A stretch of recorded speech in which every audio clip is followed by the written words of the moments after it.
On YouTube. Today, pretty simple. First call is just checking a couple package units that were maintenance guys were saying weren't heating or had some problem, something or another. This one I just got going.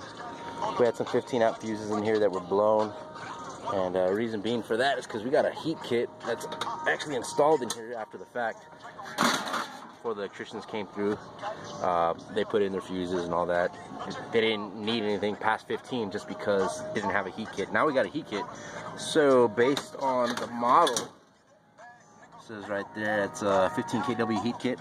You gotta come over here to the chart, and I gotta find my heat kit. There it is right there.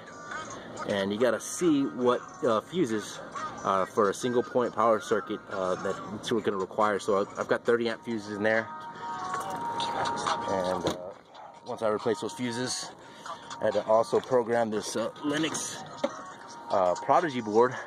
And right here we got it jumped out at the LTB for heat and fan to come on, and it just it's not bringing on my contactor. I checked out those fuses. Fuses are great, and the heat kit ohms out well. So I'm going to kick it over.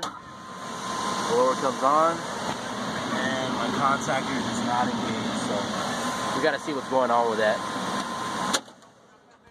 Got another unit that doesn't come ready for heating. So what I had to do, and I ended up finding out, is that I was getting 24 volts coming from W, going directly into my heat kit. The only thing is they paired the common and the W signal together here at this spade.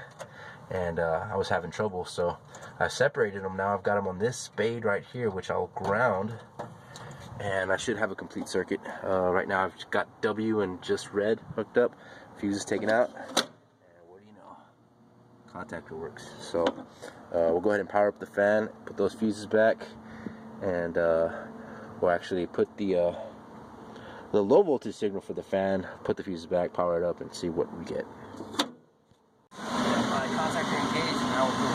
So we're in good shape with this one. Issues with this one.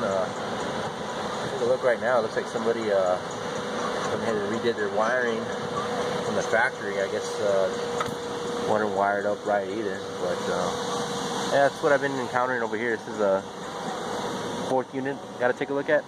So very interesting. Guys, in the comments, leave me a comment if you had any issues with Linux products recently, with just coming out of the factory miswired, because this isn't the first occurrence that I've had with miswiring. I've had another unit with a miswiring at the economizer plug. I physically had to pull out the pins and move them around to get to the right sequence in order for the unit to work properly. But yeah, I had to do it on that unit right there at number 2. Trying to, yeah, this thing sucks. Try to zoom in on it, but it won't let me. Anyways, I have a feeling it might be the same deal with this unit right here, so I'll let you know. Calls are already finished up.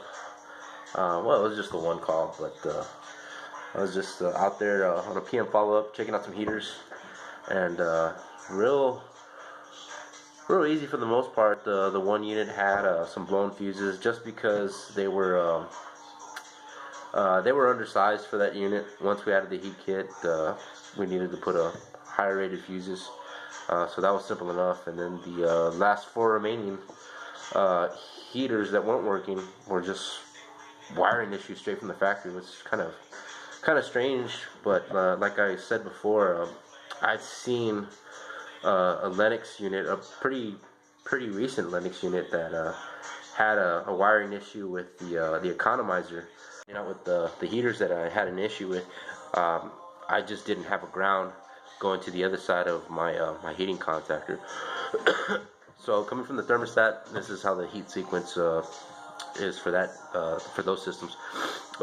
Coming out of the thermostat, you got W, of course, and it's also a program for electric heat operation, so it also sends a signal to your G terminal that will activate your fan. The W signal goes from the low voltage terminal board into a primary safety, where if it's closed, it's normally closed. It should be normally closed, unless you have a heater fault, or a high limit fault rather. then it'll go through the switch, and then it'll go to your heating contactor and give you heating. So I was just missing the ground. Simple as that. It's pretty strange. As soon as I located the right wire that was going to the ground side of the contactor, the common side of the contactor, stripped that wire back and touched it on the cabinet of the unit, and bam, the heater came on. So can't always rely on, it's a given that everything's perfectly wired from the factory.